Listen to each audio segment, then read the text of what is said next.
Push, Sarah. One more big push. Doctor, Martinez called out from between Sarah's legs. Sarah Williams gripped the hospital bed rails.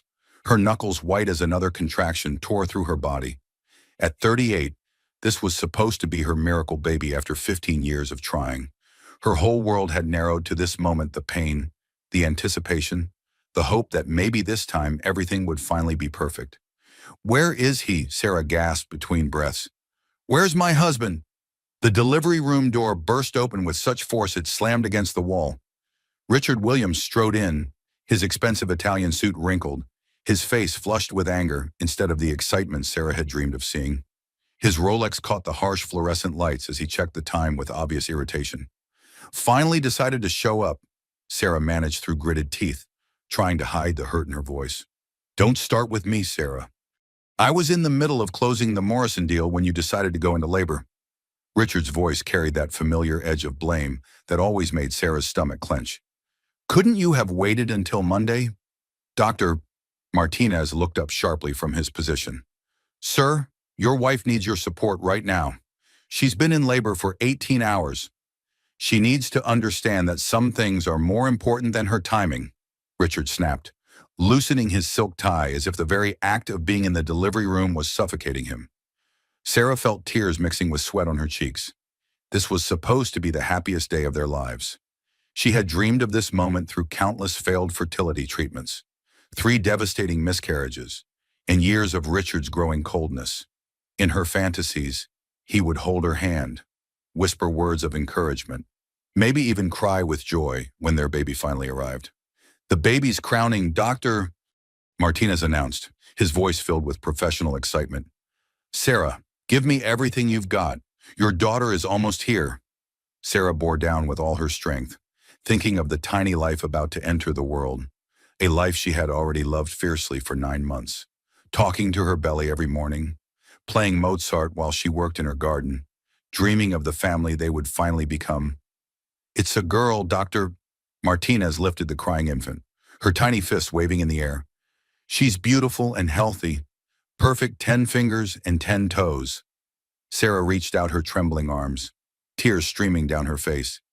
My baby girl, my Emma, the name they had chosen together during one of their rare peaceful moments. Sitting in the nursery, they had painted soft yellow because they wanted to be surprised, but Richard's voice cut through her joy like a blade. A girl. We talked about this. Sarah, I need a son. Someone to carry on the Williams name and take over the business. The words hit Sarah like physical blows. She had carried this child for 9 months, endured morning sickness that lasted all day, swollen ankles, sleepless nights, and a complicated pregnancy that had kept her on bed rest for the final month. And his first words were disappointment. Richard, please, Sarah whispered, still reaching for their daughter. Just hold her. Look at how perfect she is. No. Richard's voice was ice cold, colder than she had ever heard it. This is just another one of your failures. Sarah, first you can't get pregnant naturally, then you lose 3 babies, and now when you finally manage to carry one to term, it's not even what I asked for. Around them, the medical staff had gone silent, their faces shocked by the cruelty in Richard's words. Dr. Martinez held baby Emma protectively, his dark eyes flashing with something Sarah couldn't quite identify. Mr. Williams, Dr. Martinez said firmly, stepping slightly between Richard and Sarah. Your daughter is perfect and healthy. Your wife just went through 18 hours of labor to bring this beautiful child into the world. Perhaps you might want to, don't tell me about my wife, Richard snarled, his face reddening. And don't tell me about this disappointment. I specifically told Sarah I needed a male heir. Instead, she gives me another mouth to feed with no benefit to my legacy. Sarah felt something breaking inside her chest. Not just her heart, but something deeper.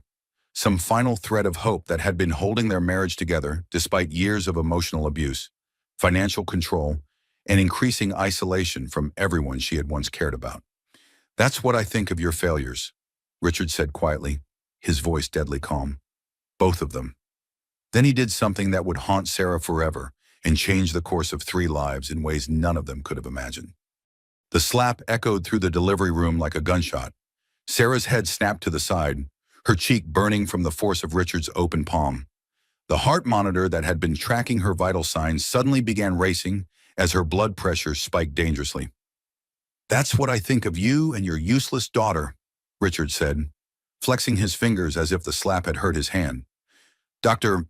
Martinez moved with surprising speed for a man in his 60s, placing himself directly between Richard and Sarah while still holding the crying newborn. "Security, I need security in delivery room 3 immediately." The 2 nurses in the room had gone pale with shock. One of them was already reaching for the emergency button on the wall, while the other moved to check Sarah's vital signs.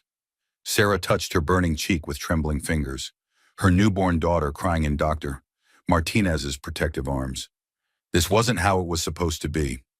This wasn't the family she had dreamed of building during those long, lonely nights when Richard worked late or traveled for business. "Get out," she whispered, her voice barely audible. "What did you say?" Richard demanded, stepping closer despite Dr. Martinez's protective stance. "I said get out!" Sarah's voice rose to a shout that seemed to surprise even her.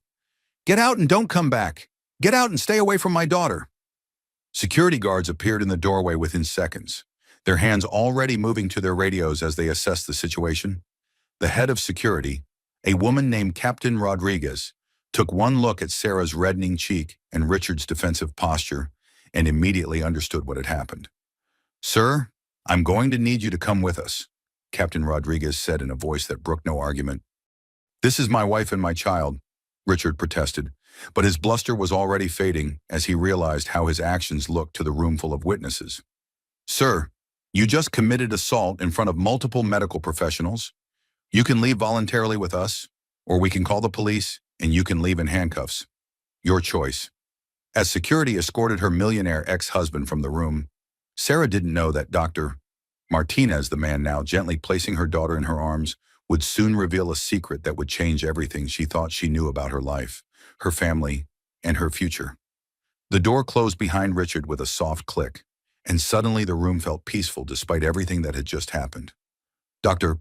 Martinez adjusted baby Emma in Sarah's arms, his hands gentle and sure. "He's gone," Dr. Martinez said softly. "And Sarah, I want you to know something. What just happened here? That was not about you or your beautiful daughter. That was about a small, cruel man who just revealed his true character to a room full of people who will never forget it." Sarah looked down at Emma's perfect face, her daughter's crying gradually subsiding as she settled against her mother's chest. Despite the burning in her cheek and the chaos in her heart, Sarah felt something unexpected relief. For the first time in 15 years of marriage, she didn't have to apologize for existing. 3 hours later, Sarah sat in her private room on the maternity ward, little Emma sleeping peacefully in her arms. The bruise on her cheek had darkened to a deep purple, and every time she touched it, she felt fresh waves of humiliation mixed with something she was slowly recognizing as liberation. The nursing staff had been extraordinarily kind, bringing her ice packs and gentle words of support. Captain Rodriguez had stopped by to let her know that hospital security footage had captured everything, and that charges could be filed if Sarah chose to pursue them. But mostly, Sarah just wanted to hold her daughter and figure out what came next. A gentle knock interrupted her thoughts. "Come in," she called softly, careful not to wake Emma. Dr. Martinez entered, but something about him seemed different. He had changed out of his scrubs into an expensive-looking charcoal suit that fit him perfectly. His posture seemed more formal, more commanding, and when he moved, there was an understated confidence that spoke of power and authority. "How are you feeling, Sarah?" His accent seemed less pronounced now, more refined, as if he had been unconsciously code-switching during the delivery. "Like my world just fell apart," she admitted, then quickly added, "Dr. Martinez, I'm so sorry about what happened in there. Richard isn't usually—" She stopped herself, realizing that was a lie. Richard was exactly like that. She had just become an expert at hiding it. "Actually, he is usually like that. Isn't he?" Dr. Martinez pulled up the visitor's chair beside her bed, sitting down with the careful grace of someone accustomed to being in charge. "Sarah, may I speak freely?" She nodded, adjusting Emma in her arms and wondering why this conversation felt different from the typical doctor-patient interactions she was used to. "I've been watching you for months through your prenatal visits. The way you flinch when your phone rings. The way you apologize for everything. Even things that aren't your fault. The way you try to explain away bruises that appear and disappear between appointments." Sarah's throat tightened. No one had ever called out the reality of her marriage so directly. "I don't know what you mean. Your husband hits you regularly, doesn't he? Today wasn't the first time." Dr. Martinez's voice was gentle but unwavering. "And I know something about abuse because I grew up watching it destroy my mother. I recognize the signs because I lived with them every day for the first 18 years of my life." The words hung in the air like an accusation Sarah couldn't deny. She looked down at Emma's perfect tiny face, unable to meet the doctor's eyes. "It's complicated," she whispered. "No, Sarah, it's not complicated. It's abuse." Dr. Martinez leaned forward, his dark eyes intense but kind. "And what makes it worse is that you've been conditioned to believe you deserve it, that it's somehow your fault, that if you could just be better or stronger or more perfect, it would stop." Sarah felt tears starting again. This stranger was describing her life with an accuracy that was both terrifying and oddly comforting. "You don't understand. Richard controls everything. The house, the money, the cars. I don't even have access to our bank accounts. If I leave, where would Emma and I go? How would we survive? How do you leave someone who controls everything, your money, your friends, your sense of who you are? How do you start over when you don't even remember who you were before Dr. Martinez was quiet for a long moment, seeming to weigh his words carefully. When he spoke again, his voice carried a weight Sarah couldn't quite understand. "Sarah, I need to tell you something. Something I should have told you months ago, but I wanted to be absolutely certain. I needed time to process what I suspected and to figure out the right way to handle it." He paused, running his hand through his silver hair in a gesture that struck Sarah as somehow familiar. "My name isn't just Dr. Eduardo Martinez. It's Dr. Eduardo Martinez Blackwell." The name hit Sarah like lightning. Everyone in New York knew that name. Blackwell Industries was one of the largest privately held companies in America, with interests in everything from real estate to technology to renewable energy. She had read about Eduardo Blackwell in Forbes magazine just last month, a feature article about billionaire philanthropists who were quietly changing the world. "That's impossible," she breathed, staring at this man who had just delivered her baby and was now claiming to be one of the richest people in America. 24 years ago, I had a relationship with a young woman named Margaret Thompson. She was 19. I was 25 and just starting medical school.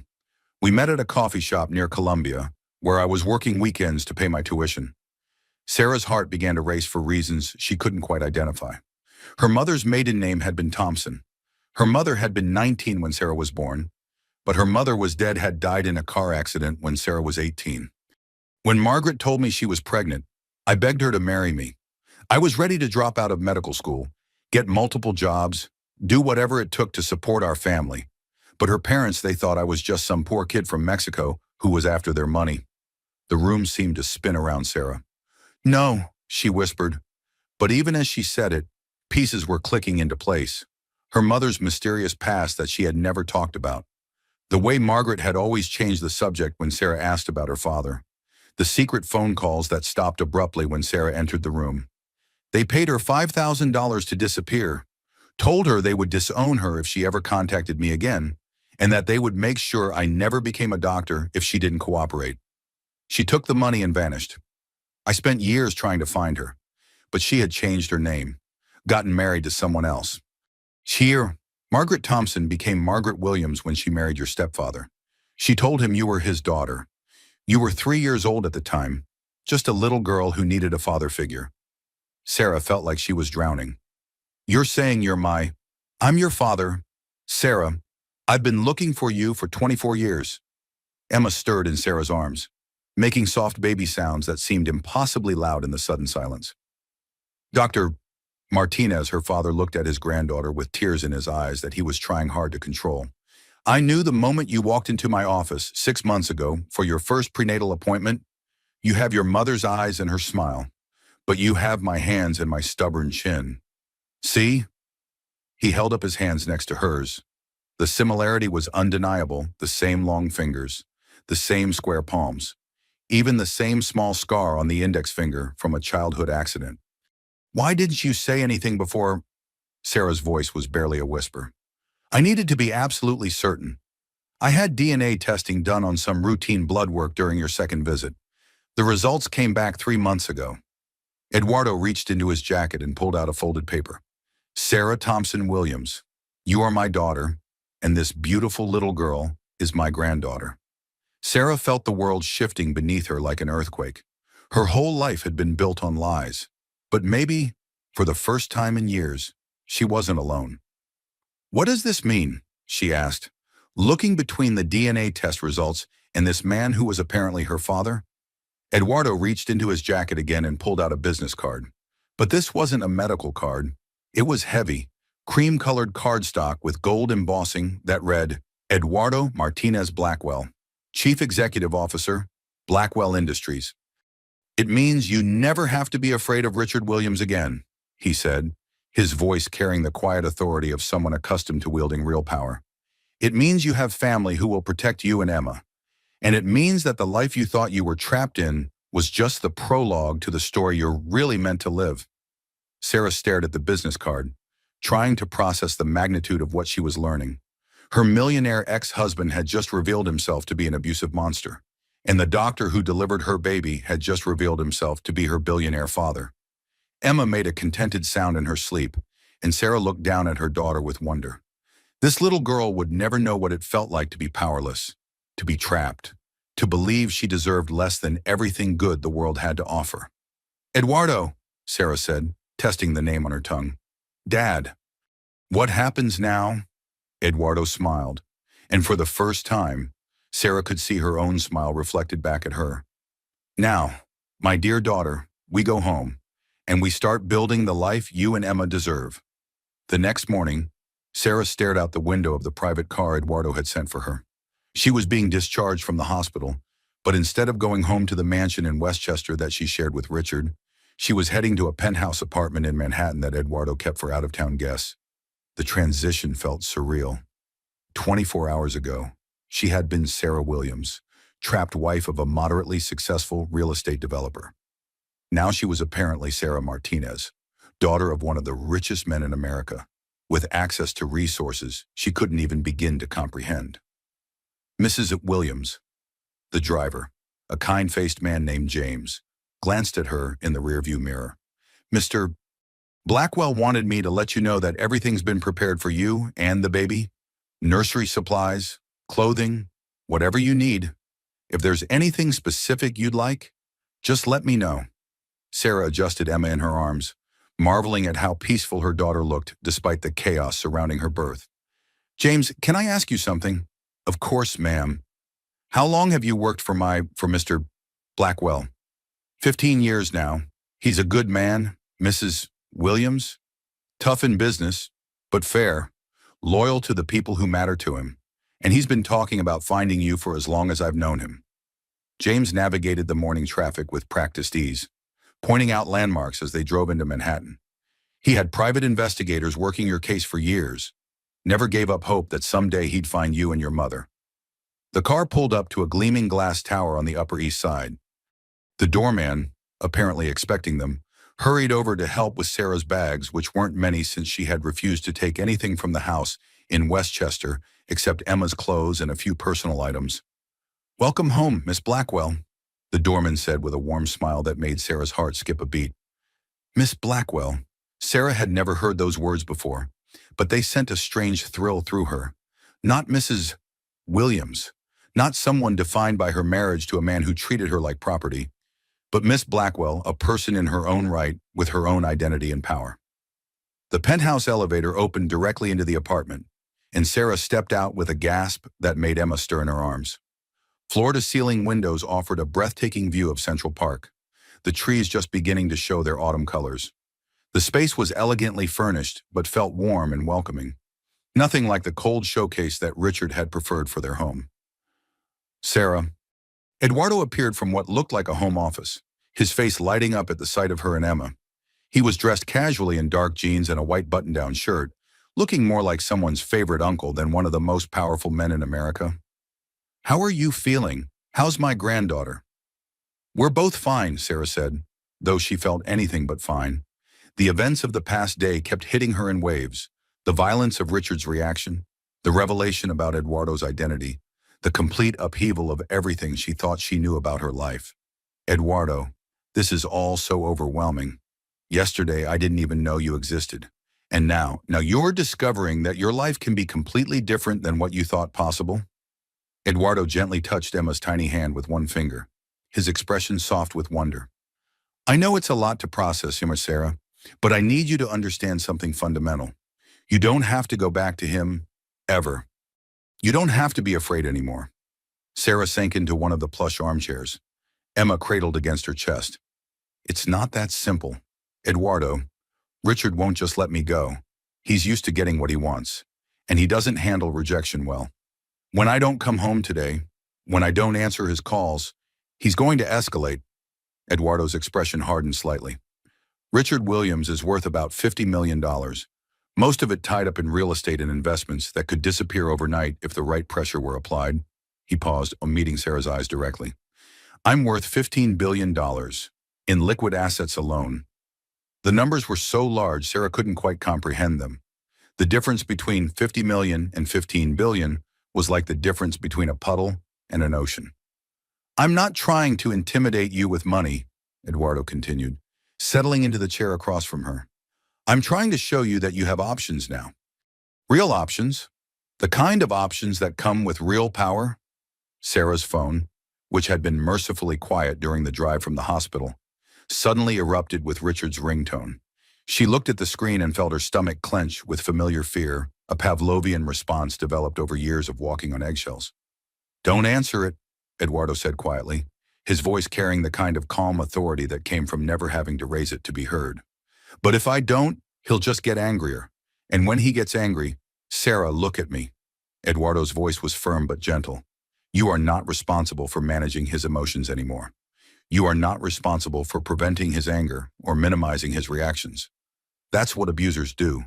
They train you to believe that their feelings are your responsibility, that their violence is something you provoke, rather than something they choose." The phone stopped ringing, then immediately started again. Sarah stared at the screen, watching Richard's name flash over and over, and felt something shift inside her chest.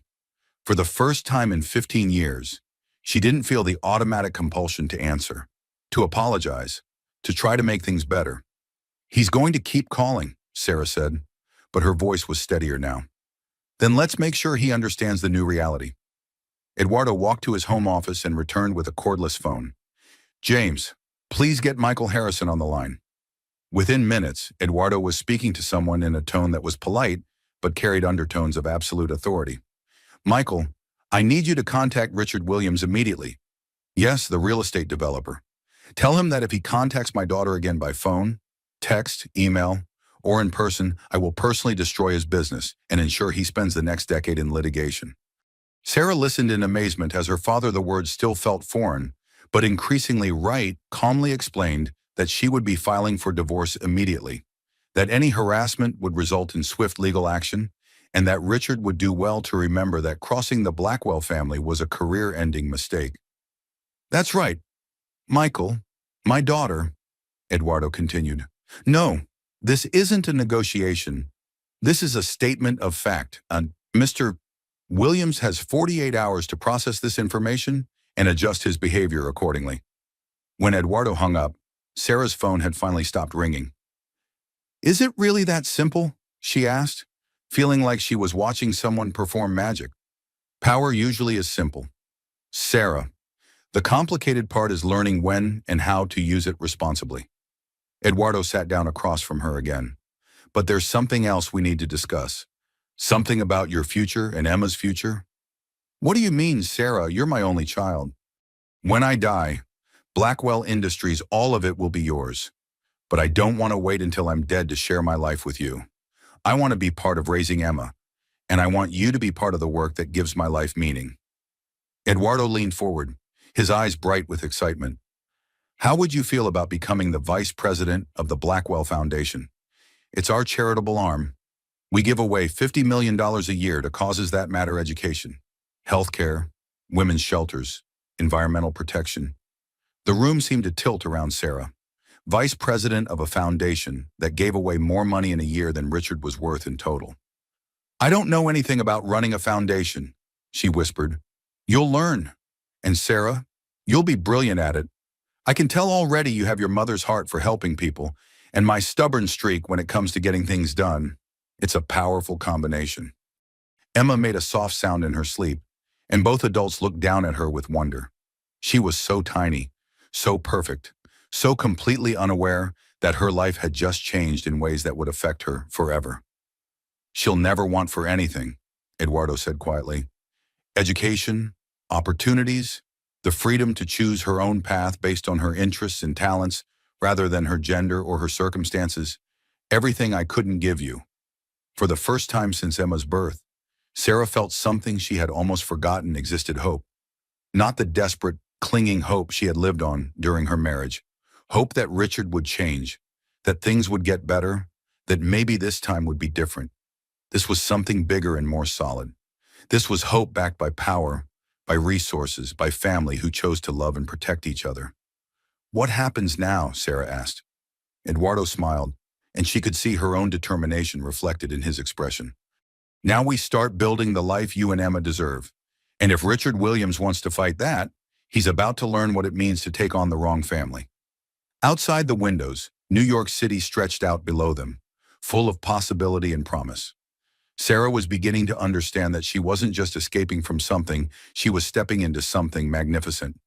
Across town in his glass-walled office overlooking the Hudson River, Richard Williams was learning what it felt like to be afraid. The call from Michael Harrison had been brief but devastating. Eduardo Martinez Blackwell. The Eduardo Martinez Blackwell. And somehow his mousy, controllable wife Sarah was connected to him. Richard had built his $50 million empire by being smarter and more ruthless than everyone else. He had married Sarah precisely because she seemed perfect for his needs, beautiful enough to impress his clients and business partners, educated enough to hold conversations at charity galas, and submissive enough to never challenge his authority or question his decisions. But in the past 24 hours, she had somehow transformed into something he didn't recognize. The Sarah he knew would have come crawling back after their fight at the hospital, apologizing and begging for forgiveness. She certainly wouldn't have ignored 17 phone calls and disappeared with their newborn daughter. Get me everything you can find on Sarah's family history. Richard barked into his phone to his private investigator, a man named Stevens who specialized in finding leverage on business rivals. I want to know how she's connected to Blackwell Industries. I want birth certificates, school records, medical records, everything. And I want it today. Richard paced behind his desk, his expensive Italian leather shoes silent on the thick Persian rug. Through his office windows, he could see the construction cranes working on his latest development project, a luxury residential complex that would net him $15 million in profit if everything went according to plan. But nothing was going according to plan anymore. His assistant's voice came through the intercom. Mr. Williams, there's a woman here to see you. She says it's about your wife. She doesn't have an appointment, but she seems quite insistent. Send her in, Richard said, hoping this might be Sarah coming to her senses. The woman who entered was elegant in a way that money couldn't buy, probably in her early 60s, with perfectly styled silver hair and the kind of understated jewelry that cost more than most people's cars. She moved with the confidence of someone accustomed to being the most powerful person in any room. Mr. Williams, I'm Margaret Thompson Chen. I believe you know my daughter. Sarah. Richard's mind raced. Sarah had never mentioned a mother named Margaret. According to what Sarah had told him, her mother was dead, had died in a car accident when Sarah was 18. Her stepfather had raised her from the time she was 3. I'm sorry, but I think there's been some mistake. Sarah's mother died when she was young. Margaret smiled, but it wasn't a pleasant expression. It was the smile of a predator who had just cornered her prey. That's what I told her. Yes, sometimes lies become necessary to protect the people we love, even when those lies cause their own kind of damage. She sat down without being invited, crossing her legs elegantly and studying Richard with the kind of calm assessment usually reserved for laboratory specimens. You see, Mr. Williams, 24 years ago, I made a terrible mistake. I was young and scared, and I let my parents convince me to give up the man I loved because they thought he wasn't good enough for our family. Richard felt a cold dread building in his stomach like ice water spreading through his veins. The man I loved was Eduardo Martinez. He's worth considerably more now than he was then. But even 24 years ago, my parents underestimated his potential. It's a mistake I've regretted every day since. What do you want? Richard asked, his voice tight with barely controlled panic. I want to make amends for the damage I've done. You see, I've been watching Sarah for years, following her life from a distance, making sure she was safe and happy, and I've seen what you've done to her. Margaret leaned forward slightly, her voice never rising above conversational level, but somehow becoming more intimidating. I know about the bruises, Mr. Williams. I know about the financial control, the isolation from friends and family, the systematic destruction of her self-esteem. I know about the emotional abuse that's made my bright, wonderful daughter believe she's worthless. You don't know anything about my marriage. I know enough. I know that you've been hitting my daughter for years. I know that you struck her in a hospital delivery room in front of witnesses. I know that you called your newborn baby a failure. Margaret's voice remained perfectly controlled, but her eyes were hard as diamonds. And now that Eduardo has found her, now that she knows who her real father is, I finally have the chance to protect her the way I should have been protecting her all along. Richard stood up abruptly, his chair rolling backward into the credenza behind his desk. Get out of my office. Oh, I'll leave. But first, let me give you some friendly advice. Margaret's voice was steel-wrapped in silk, the tone of someone delivering an ultimatum disguised as a suggestion. Don't fight this divorce, Mr. Williams. Don't try to take custody of that baby. Don't make any moves against Sarah or Eduardo or anyone in the Blackwell family. Are you threatening me? I'm warning you. You see, I married very well the second time around. My husband, Dr. James Chen, is one of the most prominent surgeons in the city. We move in the same social circles as the Blackwell family, the same charity boards, the same country clubs where reputation is everything and scandal spreads faster than wildfire. Margaret stood gracefully, smoothing her skirt with hands that didn't shake. It would be such a shame if word got out about how Richard Williams treats his wife, how he struck a woman who had just given birth to his child, how he called his newborn daughter a failure in front of a room full of medical professionals. The blood drained from Richard's face. No one would believe. The entire delivery room staff witnessed it. Mr. Williams, doctors, nurses, security guards, all upstanding professionals with sterling reputations and no reason to lie. Margaret moved toward the door, then turned back with that same predatory smile. Plus, of course, there's the security footage, high-definition video with excellent audio quality. She paused at the door, her hand on the handle. Sign the divorce papers when they arrive. Accept whatever settlement Sarah's lawyers offer. Pay your child support on time, and disappear from her life quietly and permanently. Do that, and this all stays private between the people who were already there. Fight it. Margaret shrugged elegantly. Well, let's just say that the society pages can be very unforgiving, and my husband and I know an awful lot of people who write for them. After she left, Richard slumped into his chair, his hands shaking as he reached for the bottle of scotch he kept in his desk drawer. He had underestimated Sarah, and now he was paying the price. But Richard Williams hadn't built an empire by giving up at the first sign of trouble. He picked up his phone and dialed his lawyer. Marcus, it's Richard. I need you to file an emergency custody petition immediately. Yes, for the baby. Tonight, if possible. Richard, are you sure that's wise? If what you told me about the hospital incident is true? I don't care about the hospital. I'm not going to let some billionaire steal my family just because he's got more money than me. Sarah is obviously having some kind of mental breakdown, probably postpartum depression. She's been manipulated by this man who claims to be her father. Any reasonable judge will see that the baby belongs with her real family. What grounds are you planning to claim? Richard smiled grimly. Mental instability, abandonment of the marital home, kidnapping of a minor child. Take your pick. The point is to get Emma back and force Sarah to come home where she belongs. As he hung up the phone, Richard felt some of his confidence returning. Eduardo Martinez Blackwell might have billions of dollars, but Richard had something more powerful, the legal system. And in family court, money didn't always win. Sometimes the biological father who could present himself as the stable, concerned parent had the advantage. He opened his laptop and began making notes for his custody petition. By tomorrow morning, he would have filed papers that would bring Sarah and Emma home where they belonged. And if Eduardo Blackwell wanted to fight him for his own family, Richard would show him what happened when outsiders tried to interfere with a man's marriage. This was far from over. "He's filed for what?" Sarah's voice rose in disbelief as she sat in the elegant conference room of Harrison, Burke and Associates, Manhattan's most prestigious family law firm. Michael Harrison, Eduardo's longtime attorney and one of the most respected lawyers in New York, slid the legal documents across the polished mahogany table. "Emergency custody petition.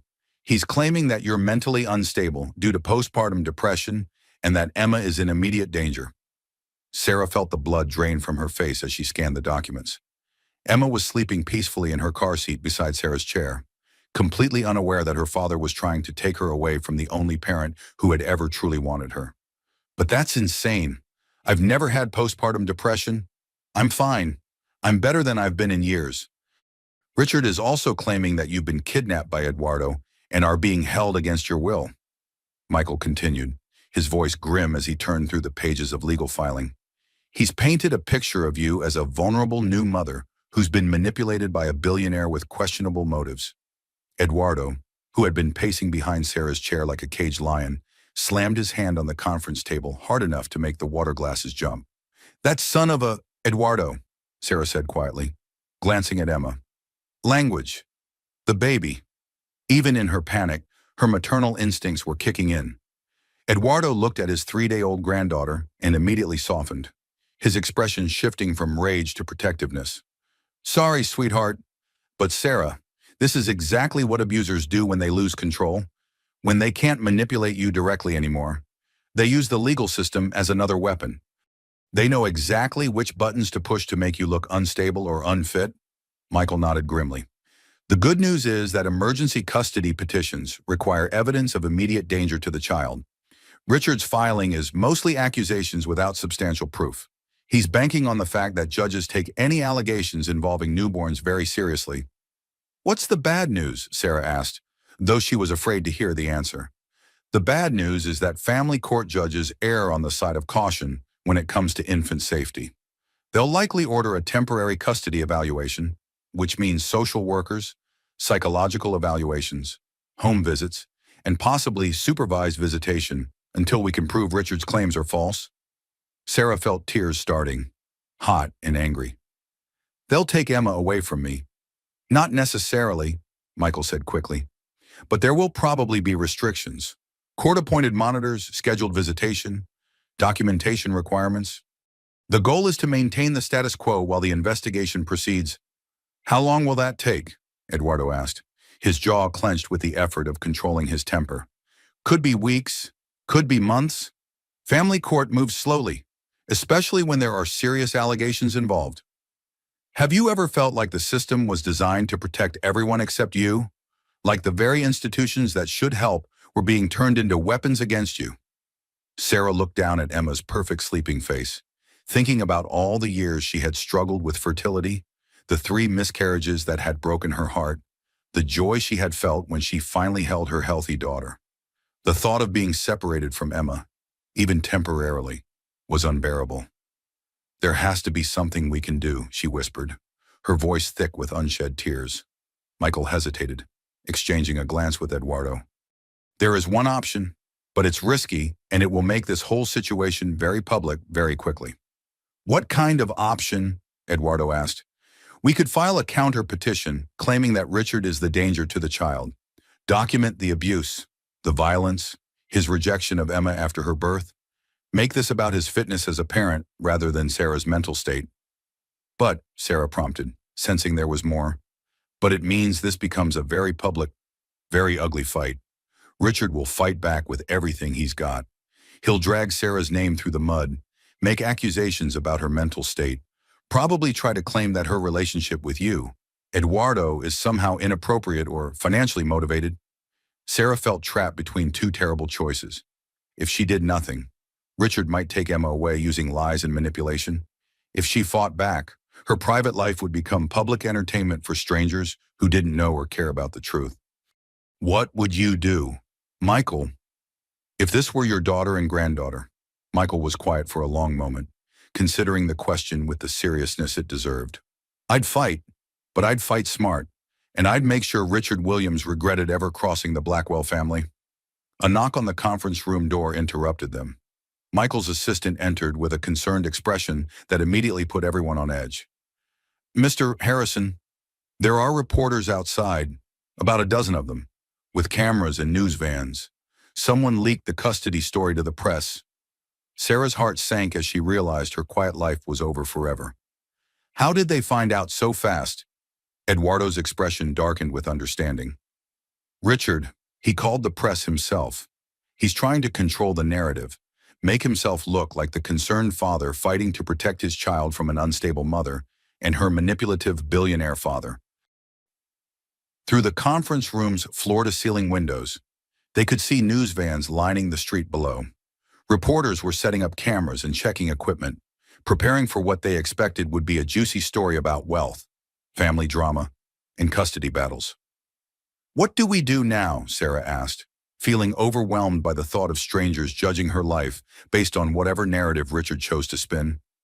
Michael smiled grimly, and Sarah caught a glimpse of why Eduardo had chosen him as his attorney. Now we show Richard Williams what happens when you pick a fight with the wrong family. Eduardo, do you still have contacts at the Times? Several, and at the Post, the Journal, and most of the major television networks? Good, because I think it's time the public heard the real story about Richard Williams and how he treats his wife. If he wants to play this game in public, we're going to make sure the public gets all the facts. Sarah looked between her father and the lawyer, realizing she was watching masters of power at work. These weren't just wealthy men throwing money around, they were strategists who understood how to use information, relationships, and influence to protect the people they cared about. You really think we can win this? She asked. Eduardo came around the table and gently squeezed her shoulder. Sarah, I've been fighting battles longer than you've been alive. I've taken on governments, corporations, and competitors who thought they could intimidate me. Richard Williams is about to learn that money is just the beginning of power. Real power is having the right allies, the right information, and the willingness to use both when someone threatens your family. Emma stirred in her car seat, making soft baby sounds that drew everyone's attention to her innocent face. Sarah reached down to comfort her daughter, stroking her tiny hand with one finger. Don't worry, baby girl, she whispered. Mommy's going to make sure you're safe. We all are. Outside, the reporters were setting up for what they expected to be a standard custody battle between a millionaire and his wife. They had no idea they were about to witness the full power of the Blackwell empire unleashed in defense of family. The war had begun, but Sarah was no longer fighting alone. Good evening. I'm Diana Walsh with Channel 7 News. Tonight, a shocking story of wealth, power, and family secrets that reads like something out of a soap opera. Sarah sat in Eduardo's penthouse living room, Emma sleeping in her arms, watching her life become public entertainment. On the massive flat-screen television, her wedding photo to Richard appeared alongside headlines that made her stomach churn. Custody battle rocks New York elite, and billionaire claims millionaire's wife as long-lost daughter. Turn it off, Eduardo said from across the room, where he was pacing like a caged animal, his phone buzzing constantly with calls from reporters, business associates, and friends who had seen the news. No, Sarah said quietly, her voice steadier than she felt. I need to see what they're saying about us. I need to know what Emma will read about her family someday. The news report continued with a statement from Richard's lawyer that painted him as the reasonable party. Mr. Williams is deeply concerned about his wife's mental state following the birth of their daughter. Sarah has been manipulated by individuals seeking to exploit her vulnerability during this difficult time. Sarah felt sick watching Richard on screen, looking perfectly respectable in his expensive suit, projecting the image of a concerned father just trying to protect his child. He had always been good at managing his public image, at presenting himself as successful and trustworthy while hiding the cruel reality behind closed doors. Then the reporter's tone shifted in a way that made Sarah sit up straighter. However, Channel 7 News has obtained exclusive hospital records and witness statements that paint a very different picture of the Williams marriage. Sarah looked up sharply at Eduardo, who was now smiling grimly. "You didn't waste any time," she said. "When someone attacks my family, I respond quickly and decisively," Eduardo replied. "Margaret knows people, and those people know other people. The truth has a way of spreading when the right people want it to spread." Hospital security footage from the day of the baby's birth shows Mr. Williams striking his wife in the delivery room just minutes after their daughter was born. The reporter continued. The grainy security video played on screen, and even without sound, the violence was clear and shocking. Richard's hand making contact with Sarah's face, her head snapping to the side, the horrified reactions of the medical staff, Emma stirring against her father's shoulder as if she could sense the tension in the room. Additionally, multiple hospital employees have confirmed that Mr.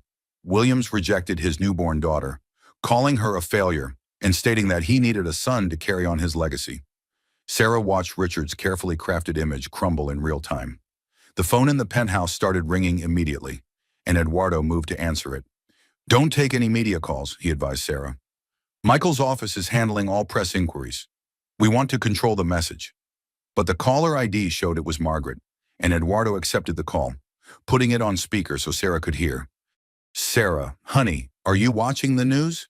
Margaret's voice carried a mixture of satisfaction and concern. "Yes, Mom," Sarah said, the words still feeling strange but increasingly natural. "Did you really give them the hospital footage?" Margaret's laugh was musical but had an edge to it. "Darling, I've been friends with Diana Walsh for 20 years. We serve on 3 charity boards together. Our husbands play golf at the same club, and we've supported each other through divorces, deaths, and various scandals. When she called asking about the custody story, I simply made sure she had all the facts." Eduardo took the phone off speaker. "Margaret, you're brilliant, but is Sarah ready for what comes next because Richard isn't going to take this quietly?" "You're right," Margaret said, and Sarah could hear the worry creeping into her voice. "Richard's going to be furious, humiliated. Men like him don't handle public embarrassment well, especially when it threatens their business reputation." As if summoned by their conversation, Sarah's personal phone began buzzing with a call from Richard. She stared at the screen, paralyzed by years of conditioning that told her to answer when he called, no matter what. "Answer it," Eduardo said firmly. "But put it on speaker. I want to hear what he has to say, and I want witnesses to whatever threats he makes." Sarah's hand trembled as she accepted the call and activated the speaker function. "You think you're clever?" Richard's voice was pure venom, loaded with rage and humiliation. "You think your billionaire daddy can protect you from the consequences of what you've done?" "Richard, please," Sarah began, but he cut her off immediately. "Shut up, just shut up and listen to me for once in your pathetic life. You've embarrassed me in front of the entire city, made me look like some kind of monster on television." "You are a monster," Sarah said, surprising herself with the steadiness in her voice. "You hit me, Richard, in front of doctors and nurses. You called our baby a failure. She is a failure just like her mother. 15 years I wasted on you. And what do I have to show for it? A wife who can't give me a son and runs away the first time things get difficult." Eduardo stepped closer to the phone, his presence giving Sarah strength she didn't know she possessed. "And now you're going to pay for this betrayal," Richard continued, his voice escalating to near shouting. "Both of you. I'm going to drag this custody fight out for years. I'm going to make sure every detail of your pathetic life becomes public knowledge. I'm going to destroy your reputation and your precious foundation. I'm going to—" "Richard," Eduardo's voice cut through the rant like ice, quiet but carrying absolute authority. "This is Eduardo Martinez Blackwell." The line went completely silent except for the sound of Richard's heavy breathing. "I'm going to give you one chance to end this quietly and walk away with some dignity intact." Eduardo continued in that same calm, deadly tone. "Drop the custody petition, agree to a reasonable divorce settlement, stay away from my daughter and granddaughter. Do that, and you can rebuild your life and your business without interference. Go to hell, Richard snarled, but there was less conviction in his voice now. Wrong answer. Eduardo's voice remained perfectly calm, which somehow made it more frightening. You see, Richard, I've spent the last few hours making some phone calls to the bank that holds your primary construction loan, to the city planning commission that's reviewing your Harbor Point development project, to the investors in your pension fund syndication. Sarah could hear Richard's breathing getting heavier and more agitated. You have 24 hours to withdraw your legal filings and accept the divorce terms my lawyers will send you. If you don't, I will systematically dismantle everything you've built, your business, your reputation, your financial future, all of it. You can't do that. There are laws. I'm not talking about doing anything illegal. Richard, I'm talking about the perfectly legal consequences of your choices. Ask Marcus Hendricks about it. There was a sharp intake of breath on the other end of the line. How do you know about Marcus? Marcus Hendricks was your biggest investor until about an hour ago. He just pulled out of your Harbor Point project after I shared some concerns about your character and judgment.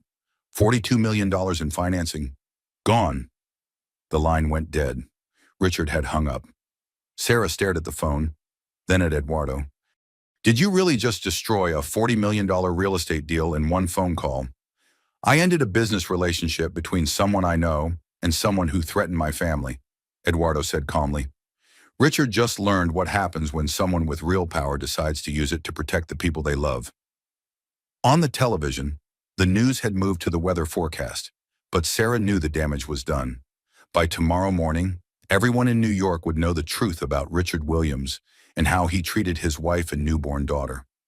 Is it over? She asked, hardly daring to hope. Eduardo looked at his granddaughter, sleeping peacefully despite the chaos swirling around her birth. It's just beginning, sweetheart. But now Richard knows what he's really fighting against, and I don't think he's going to like his odds. Emma made a soft sound in her sleep, and Sarah gently adjusted her position. Her daughter would grow up in a world where she was protected, valued, and loved unconditionally. That was worth any amount of public scrutiny or media attention. The storm was far from over, but for the first time since this nightmare began, Sarah felt like she was on the winning side.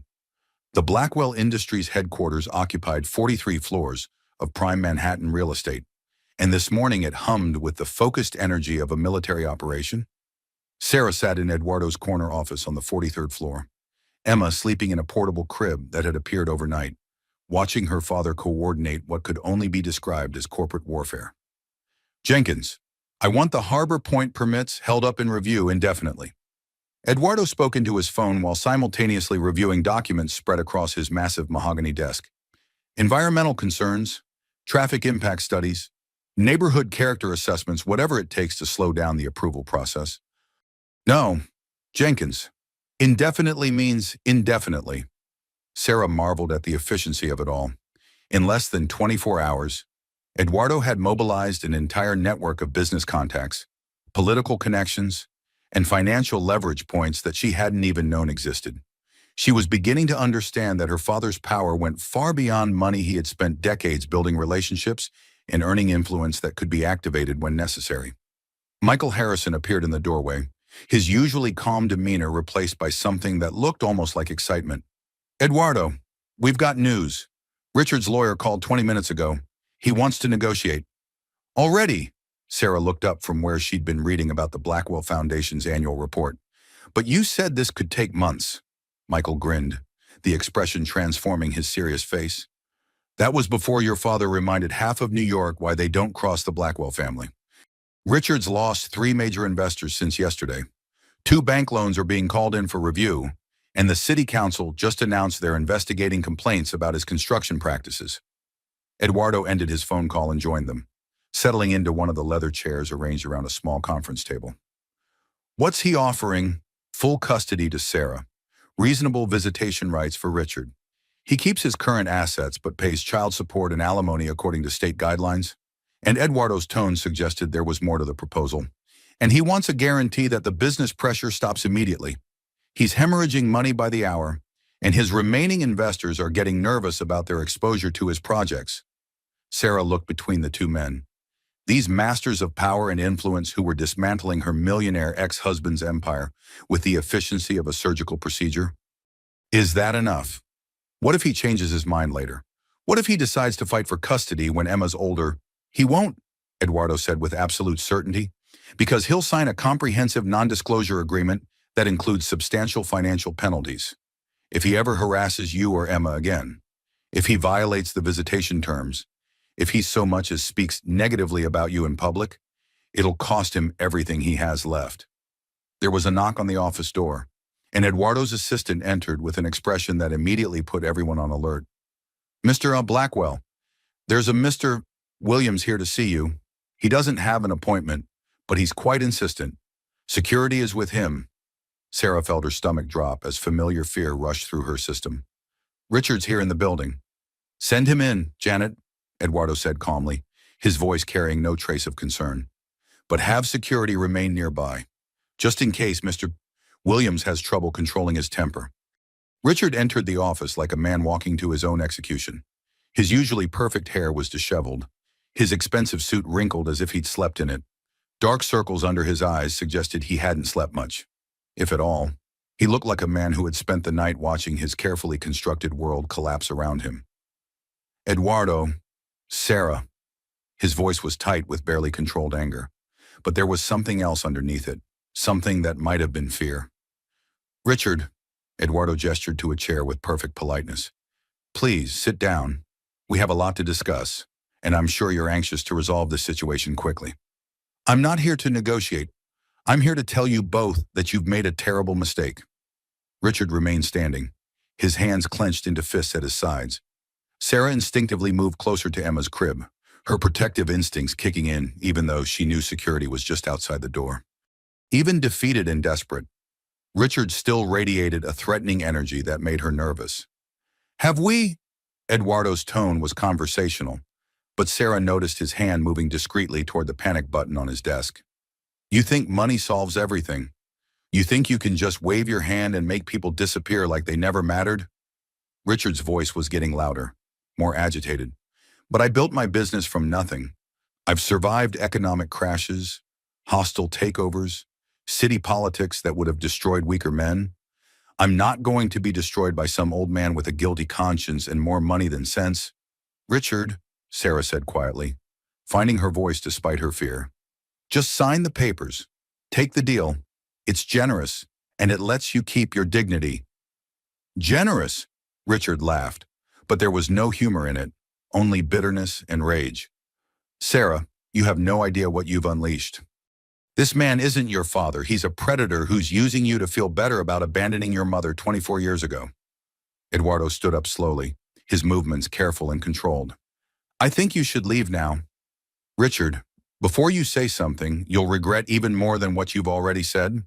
Oh, I'm leaving, but not before I tell you both some hard truths that neither of you wants to hear. Richard turned to Sarah, his eyes filled with the kind of malicious satisfaction he got from hurting people. You think this is some fairy tale that you're suddenly a princess because you found out daddy's rich? You're still the same pathetic woman who couldn't give me a son. The same failure who needed fertility treatments just to get pregnant at all.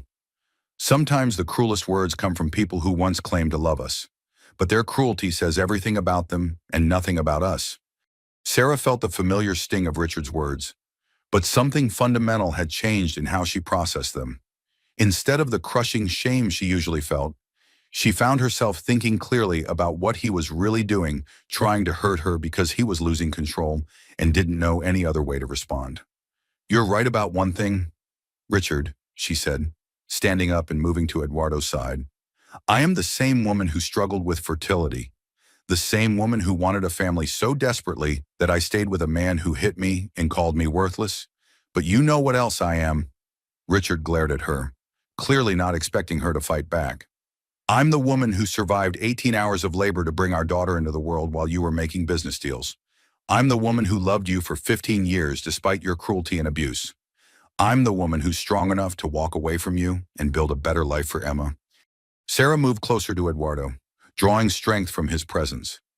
And yes, I'm Eduardo Martinez Blackwell's daughter, which means Emma is his granddaughter, which means she'll grow up knowing she's loved, valued, and powerful enough to choose her own path in life. Richard's face contorted with rage and frustration. You think, I think this conversation is over? Eduardo interrupted, his voice carrying the quiet authority of someone accustomed to ending discussions when he chose to. Security will escort you out. You have until 5 o'clock today to sign the agreement Michael's office will send over. After that, the offer expires and we proceed to trial. Fine, Richard snarled, his composure finally cracking completely. But don't think this is over. I'll find another way to hurt you both. I'll make sure everyone knows what kind of people you really are. As security escorted Richard from the office, Sarah realized she was trembling not with fear, but with adrenaline and something that felt remarkably like victory. For the first time in her marriage, she had stood up to Richard without backing down, without apologizing, without trying to minimize the damage he was causing. Are you all right? Eduardo asked gently, his hand on her shoulder. Actually, yes, I think I really am. Sarah looked at Emma, still sleeping peacefully despite the chaos swirling around her. Is he really going to sign? Michael, who had remained diplomatically quiet throughout the confrontation, smiled with professional satisfaction. Oh, he'll sign. His lawyer called again while he was up here making threats. 3 more investors just pulled out of his projects, and his primary lender is calling in their loan. Richard Williams is about 12 hours away from bankruptcy. Eduardo checked his watch, a gesture that somehow managed to convey both precision and inevitability. In that case, I think it's time you met the rest of the Blackwell Foundation board. You start your new job on Monday, but Emma's only 4 days old. The foundation offices are on the 20th floor of this building. We have a full daycare facility, private nursing rooms, flexible scheduling, whatever you need to be both a mother and a professional. Emma can come to work with you every day if you want. Sarah looked around the office at the view of Central Park stretching out below them, at the family photos Eduardo had already placed on his desk, including one of her and Emma from the hospital, at the oil portrait of his late wife that hung behind his chair with a small brass plaque reading, Maria Elena Martinez Blackwell, 1960-2019, beloved wife and partner. For the first time since Emma's birth, she felt like she was exactly where she belonged. What will I be doing at the foundation? She asked. Changing lives, Eduardo said simply, starting with your own. At exactly 4:57 p.m., Richard Williams walked into the conference room at Harrison, Burke and Associates, looking like a man attending his own funeral. His lawyer, Marcus Gold, followed behind carrying a thick folder of documents and wearing the resigned expression of someone who had spent the day explaining to his client why surrender was the only viable option. Sarah sat at the far end of the polished conference table with Emma sleeping in her arms, Eduardo on one side and Michael Harrison on the other. The contrast between the two sides of the table was stark. Sarah's team radiated calm confidence while Richard looked like he was barely holding himself together. Mr. Williams, Michael said formally, his voice carrying the weight of legal finality. Are you prepared to sign the custody and divorce agreements as previously outlined? Richard slumped into his chair, his expensive suit wrinkled and his usually perfect hair disheveled. Do I have a choice? There's always a choice, Eduardo said quietly, his tone neutral but his meaning clear. But some choices have consequences you can't live with. Marcus Gold opened his folder and spread the documents across the table with the efficiency of someone who had handled many similar capitulations. My client agrees to all terms as specified. Full custody to Mrs. Williams, reasonable visitation rights for Mr. Williams, child support and alimony according to state guidelines, and the comprehensive non-disclosure provisions. Sarah watched Richard's face as Marcus read through the terms that would govern the rest of their lives. She was surprised to realize she felt almost sorry for him. Almost. The bruise on her cheek had faded to a yellowish green, but she could still feel the echo of his hand striking her face in that delivery room. Richard, she said softly, her voice carrying none of the fear that had characterized their relationship for so many years. The visitation schedule gives you every other weekend once Emma's older, plus alternating holidays. You don't have to disappear from her life completely. Richard looked up at her with something that might have been surprise. After everything I've done to you, everything I've said, you still want me to be part of her life. I want Emma to have the chance to know her father, the real you, If that person still exists underneath all the anger and control. Sarah adjusted Emma in her arms, the baby's weight grounding her in the moment. But only if you can learn to be the kind of father she deserves, one who values her for who she is, not who you want her to be.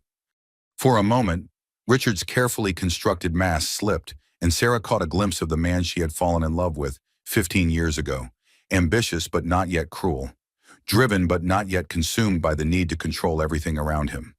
But then his jaw tightened, and the walls went back up. "Let's just get this over with," he muttered, reaching for the first document. The signing process took nearly an hour. Page after page of legal documents that officially ended Sarah's marriage and began Emma's new life as part of the Blackwell family. Child support that would ensure Emma never wanted for anything, calculated as a percentage of Richard's income that would motivate him to rebuild his business responsibly. Alimony that would give Sarah complete financial independence for the first time in her adult life, and the non-disclosure agreement that would keep Richard from ever publicly attacking Sarah or the Blackwell family. When the last signature was complete, Michael gathered all the documents with the satisfaction of a job well done. "That concludes our business. Mr. Williams, you have 48 hours to vacate the marital home. Mrs. Williams will arrange to collect her personal belongings at a mutually convenient time." "Actually," Sarah said, her voice surprising everyone at the table, "I don't want anything from that house. Nothing except my photo albums and Emma's nursery furniture." Richard looked up sharply. "Nothing, but there are antiques worth hundreds of thousands of dollars. Jewelry, art, things you chose, things that made you happy." Sarah shifted Emma to her other arm, the baby stirring slightly but remaining asleep. "I want to start fresh. Everything new, everything chosen by me for me and Emma." As Richard and his lawyer prepared to leave, he paused at the door, his hand on the handle. "Sarah, for what it's worth, I'm sorry about the hospital, about hitting you. About all of it." Sarah met his eyes directly, no longer afraid of his anger or his disapproval. "I know you are, Richard, but sorry doesn't undo the damage. Sorry doesn't erase the fear or rebuild the trust. And sorry doesn't guarantee it won't happen again. It won't. I swear to you on everything I have left. You swore to love and honor me too, in front of God and everyone we knew." Sarah's voice was sad but firm, filled with the wisdom that comes from finally understanding your own worth. "I can't build Emma's life on your promises anymore. I have to build it on my own choices and the family that chooses to support those choices." After Richard left, the conference room felt lighter somehow, as if a dark cloud had finally lifted. Eduardo reached over and gently touched Emma's cheek with one finger. "It's done, sweetheart. You're free." "Free." Sarah repeated the word like she was tasting it for the first time. "I'm not sure I remember what that feels like." Amerton Michael smiled, gathering the signed documents into a neat stack. "You'll learn, and you'll have plenty of help along the way." Eduardo pulled out another folder from his briefcase. "Speaking of which, there's one more document to sign today if you're ready." Sarah looked at him questioningly. "Your employment contract with the Blackwell Foundation. Starting salary is $300,000 per year, plus full benefits, plus a discretionary bonus based on foundation performance and your personal contributions to our mission." Sarah's eyes widened as she tried to process the number. 300,000. But I've never worked in philanthropy. I've never even had a real job outside the home. You've spent 15 years managing a household with a staff of 6, organizing charity events that raised millions of dollars, coordinating social functions for Richard's business associates. You've run fundraisers for the hospital, the Children's Museum, the animal shelter. Eduardo smiled with paternal pride. "You've been doing foundation work your whole marriage, Sarah. You just weren't getting paid for it or getting credit for your accomplishments. But what if I'm terrible at it? What if I disappoint you? Then you'll learn from your mistakes and get better, just like everyone does. But Sarah, I've watched you organize events that raised hundreds of thousands of dollars for charity. I've seen how you connect with people, how you make them feel heard and valued and inspired to contribute to something bigger than themselves. That's not something you can teach in business school. It's something you're born with." Emma stirred in Sarah's arms, opening her eyes for the first time since the meeting began. She looked around the room with the unfocused gaze of a newborn, but when her eyes found Sarah's face, She seemed to focus with the intensity that babies reserve for the most important person in their world.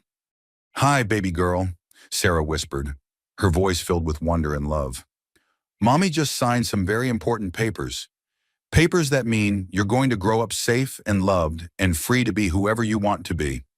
Eduardo leaned over to look at his granddaughter, his face soft with the kind of love that transcends words. "She's beautiful, Sarah. Margaret was right. She has your mother's eyes and my stubborn chin." "Mom's coming to dinner tonight," Sarah said, still marveling at having a mother again after so many years of believing herself to be an orphan. "She wants to meet Emma properly, and she wants to tell me more about why she left you all those years ago. Are you ready for that conversation?" Sarah considered the question, taking inventory of how much her life had changed in just a few days. 24 hours ago, she had been trapped in an abusive marriage with no hope of escape and no resources to build a different life. Now she was divorced, financially independent, reunited with her father, about to start a meaningful career, and raising her daughter surrounded by family who chose each other every single day. "I'm ready for anything," she said, and for the first time in years, she meant it completely. Outside the conference room windows, the sun was setting over Manhattan, painting the sky in shades of gold and pink. Sarah could see people hurrying home from work, heading to dinner with loved ones, living their lives with the freedom she was only now beginning to understand. Tomorrow, she would be one of them, a working mother building a future for her daughter based on her own choices and values. "Thank you," she said to Eduardo, her voice thick with emotion, "for everything, for finding me, for protecting us, for giving me a chance to become who I'm supposed to be." Eduardo's eyes were bright with unshed tears. "Sarah, I'm the one who should be thanking you. You've given me something I thought I'd lost forever when your mother disappeared: family. Real family, built on love and choice rather than obligation." Emma made a soft cooing sound, and both adults smiled at the pure innocence of it. "Come on," Eduardo said, standing and offering Sarah his arm. "Let's go home and introduce this little angel to her grandmother properly, and then we'll start planning the rest of your lives." As they gathered their things and prepared to leave, Sarah realized that for the first time in her adult life, she was walking toward her future instead of running from her past. The difference felt like the difference between surviving and actually living. The penthouse dining room glowed with warm candlelight as Sarah, Eduardo, and Margaret shared dinner together for the first time in 24 years. The table was set with Eduardo's finest china and crystal, but the atmosphere was intimate rather than formal, a family reunion long overdue. Emma slept peacefully in a bassinet nearby, occasionally making soft baby sounds that drew everyone's attention and filled the silence with gentle wonder. "She's absolutely perfect," Margaret said for what felt like the 100th time, unable to take her eyes off her granddaughter. "She looks exactly like you did as a baby, Sarah, the same delicate features, the same peaceful expression when she sleeps." "Tell me about that," Sarah said gently, settling back in her chair with a cup of herbal tea. "Tell me about when I was born. Tell me about you and Eduardo. I need to understand the whole story."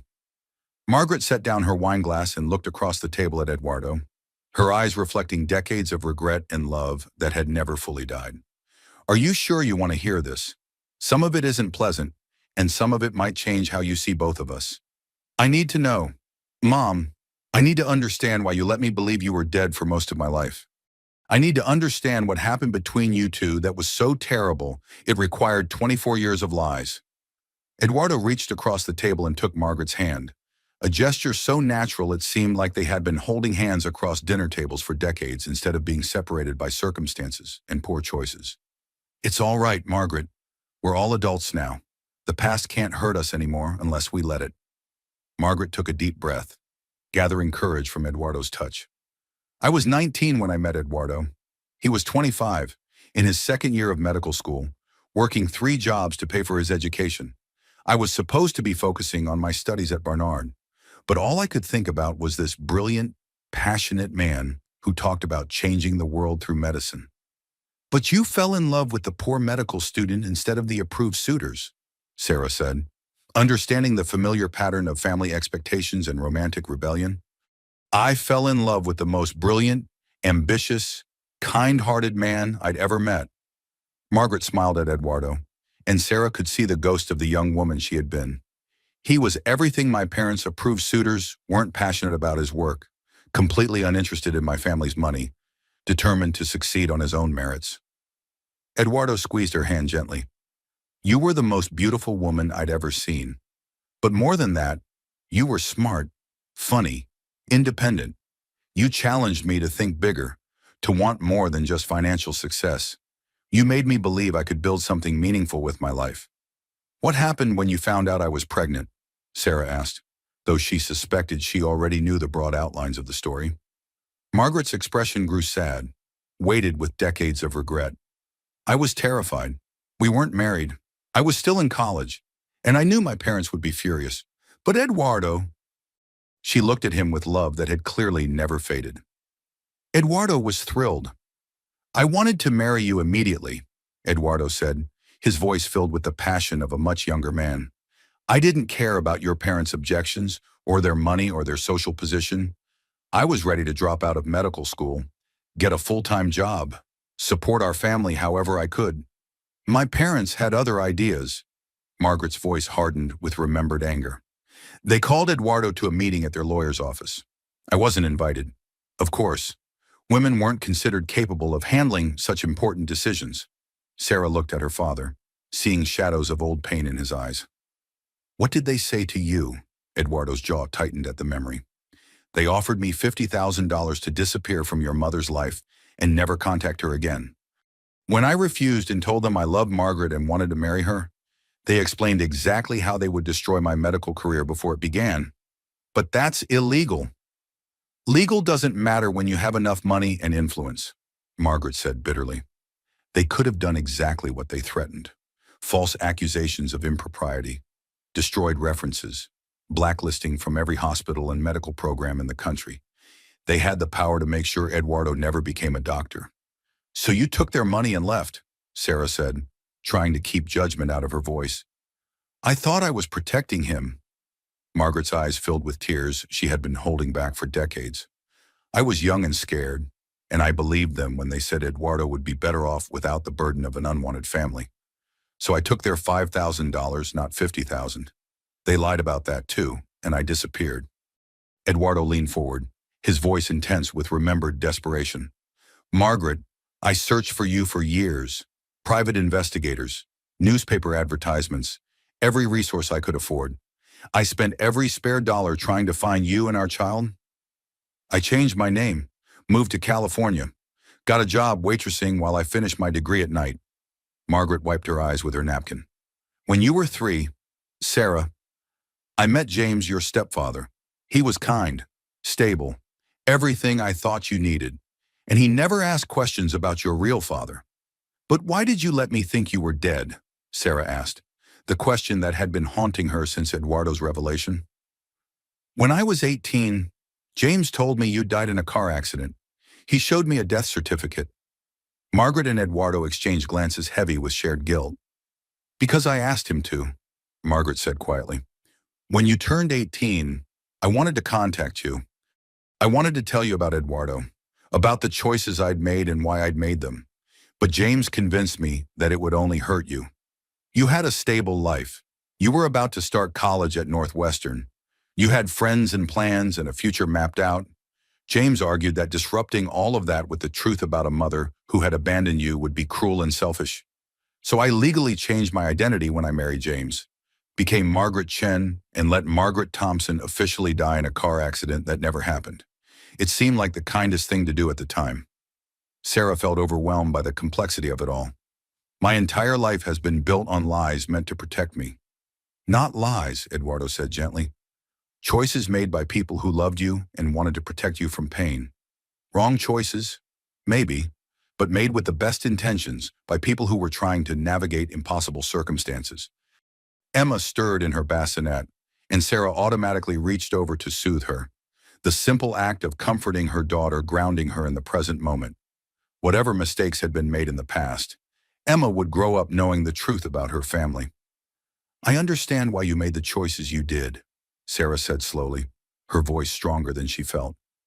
But I need you both to promise me something. Anything. Margaret and Eduardo said simultaneously. No more secrets. No more lies. Even well-intentioned ones. Emma deserves to know her family history, all of it. The good, the bad, the complicated parts that don't have easy answers. Agreed, Eduardo said firmly. Completely agreed, Margaret added. No more protecting people from the truth. Truth is better than protection, even when it's painful. They sat in comfortable silence for a few minutes, watching Emma sleep and processing the weight of revelations that had taken decades to unfold. Finally, Eduardo spoke. Sarah, there's something else. Something I want to discuss with both of you. What is it? I want to officially adopt you. Change your name legally to Sarah Blackwell if you want. I know you're an adult, but I want there to be no question about your place in this family or Emma's inheritance. Sarah felt tears starting again. You want to adopt me? I want to make up for 24 years of missed birthdays, missed Christmas mornings, missed bedtime stories. I want to walk you down the aisle if you ever decide to remarry. I want to spoil Emma rotten and teach her to drive someday and threaten her boyfriends when she's 16. Margaret smiled through her own tears. I think that's beautiful, Eduardo. I think it's what should have happened 24 years ago. What about you? Mom, what are your plans now that we're all back in each other's lives? Margaret looked at Eduardo hopefully, and Sarah could see the young woman she had been peeking through the elegant facade of the woman she had become. Actually, your father and I have been talking about maybe trying again. We're older now, wiser. We both know what it feels like to lose each other, and we don't want to waste whatever time we have left. Sarah looked between her parents. The word felt completely natural now, and saw something she had never thought she would witness: a love story getting a second chance after decades of separation and regret. What do you think, sweetheart? Eduardo asked. Are you ready to have your family back together? All of us, the way it should have been from the beginning. Sarah looked around the table at the people who loved her, then down at Emma sleeping peacefully in her bassinet. For the first time in her life, she felt like she belonged somewhere completely. They say you can't choose your family, but sometimes the universe gives you a second chance to choose the family you deserve. Sometimes the family that finds you is exactly the family you need.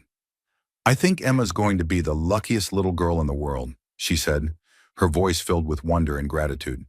She's going to grow up surrounded by people who chose to love each other, even when it was difficult, even when it took 24 years to find their way back to each other.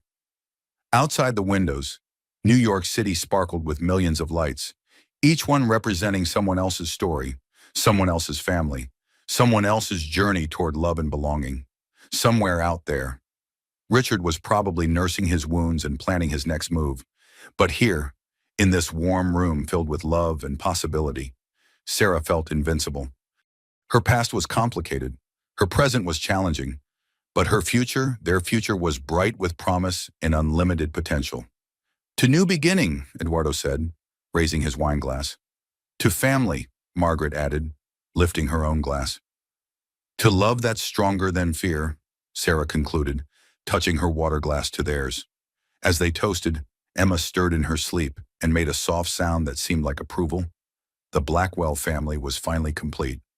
6 months later, Sarah stood in her office on the 20th floor of the Blackwell Industries building, looking out at Central Park in full autumn splendor. The leaves were turning brilliant shades of gold and crimson, and the morning sun made everything look like a painting worthy of the Metropolitan Museum of Art. Mama, Mama, Mama! Emma babbled from her playpen in the corner of the office, her chubby hands reaching for the colorful toys that hung above her head. At 6 months old, she was a happy, healthy baby who had become the unofficial mascot of the Blackwell Foundation and the delight of every employee in the building. Good morning, beautiful girl, Sarah said, scooping Emma up for their morning cuddle ritual. Are you ready for Grandpa's big announcement today? The Blackwell Foundation had thrived under Sarah's leadership in ways that had surprised even Eduardo. In 6 months, she had overseen the distribution of $25 million to causes ranging from domestic violence shelters to children's hospitals to environmental protection programs.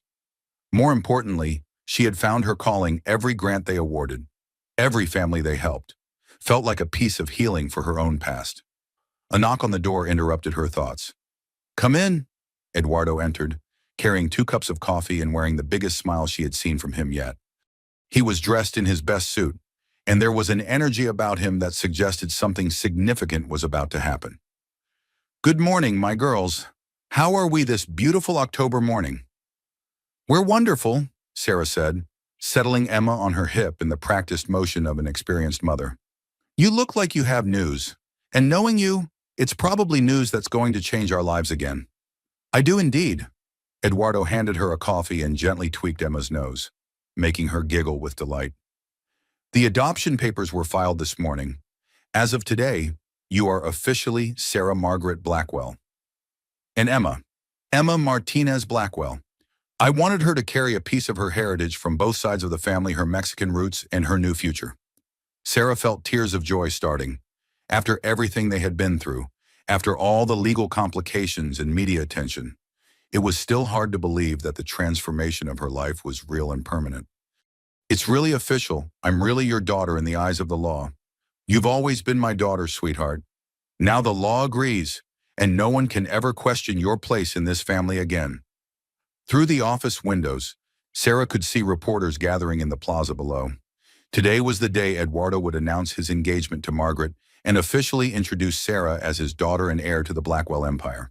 The media attention had been intense since the custody battle 6 months ago, but Eduardo's public relations team had managed it brilliantly. "Are you ready for this?" Eduardo asked, following her gaze to the crowd of cameras and reporters. "Once we make the announcement, there will be no going back to your quiet life.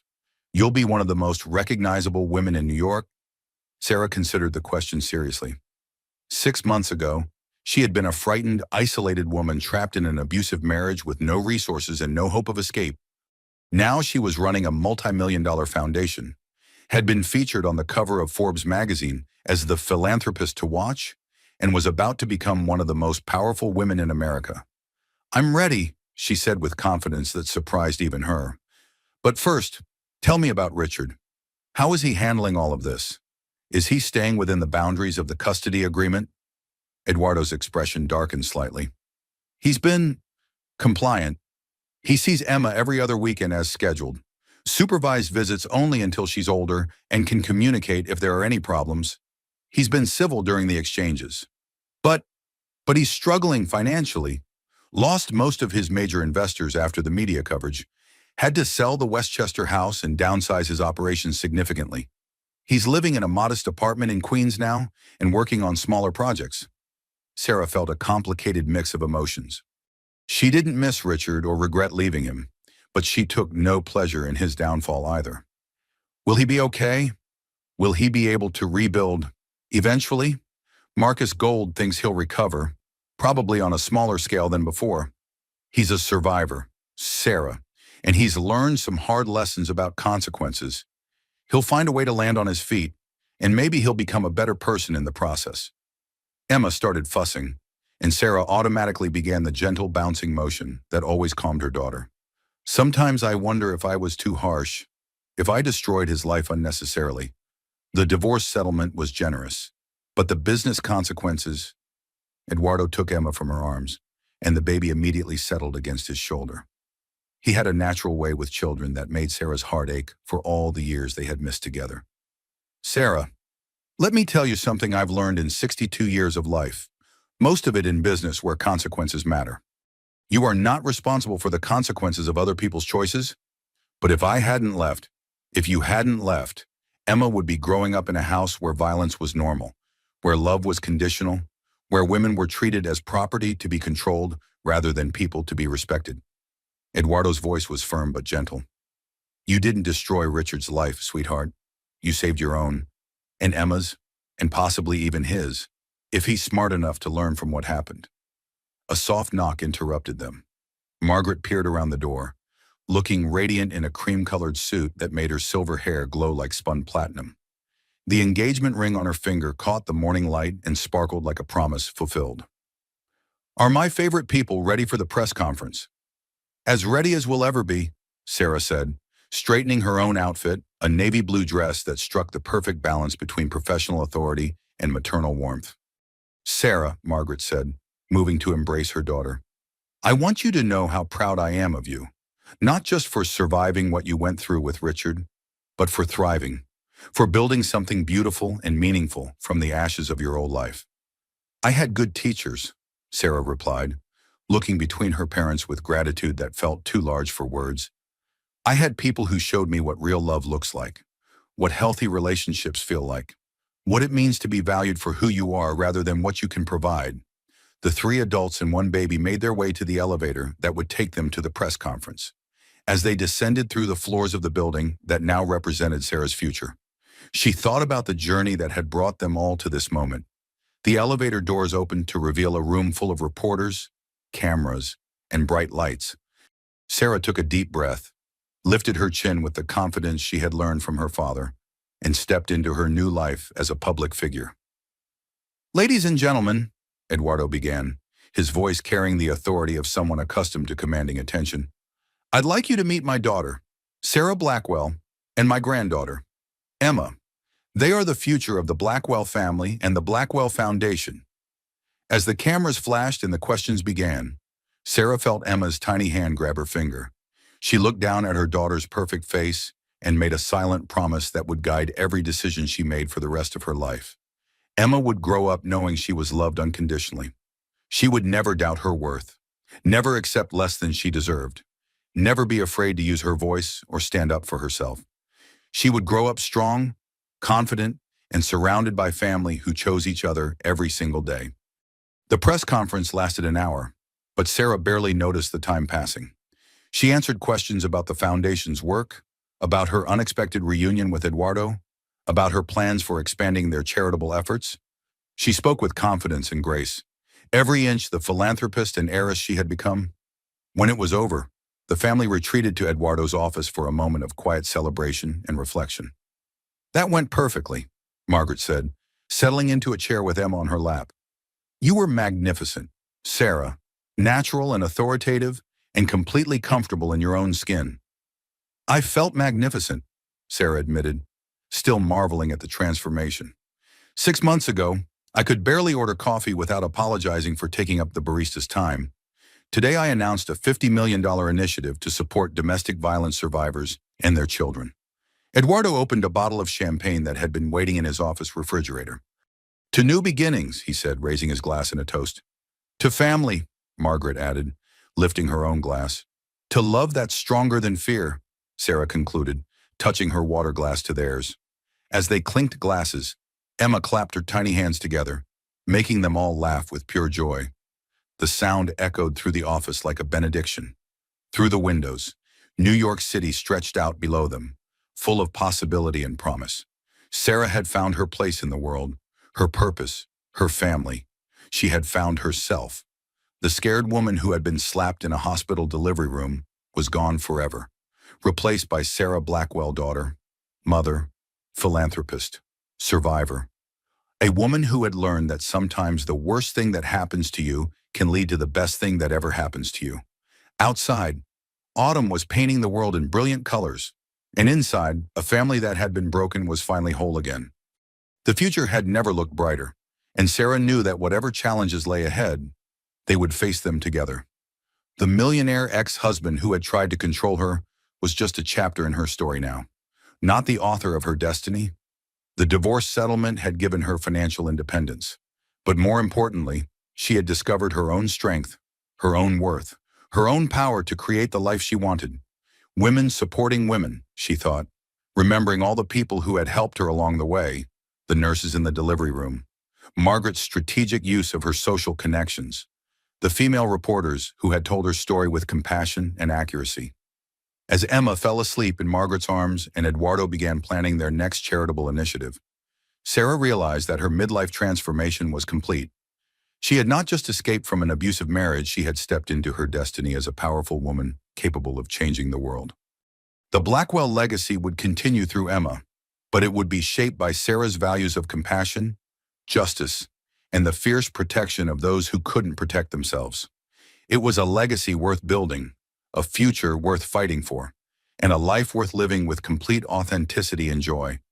The scared girl who had once believed she deserved nothing had become a woman who knew she deserved everything: love, respect, purpose, and the freedom to choose her own path. and she would make sure Emma grew up knowing the same truth about her own unlimited potential.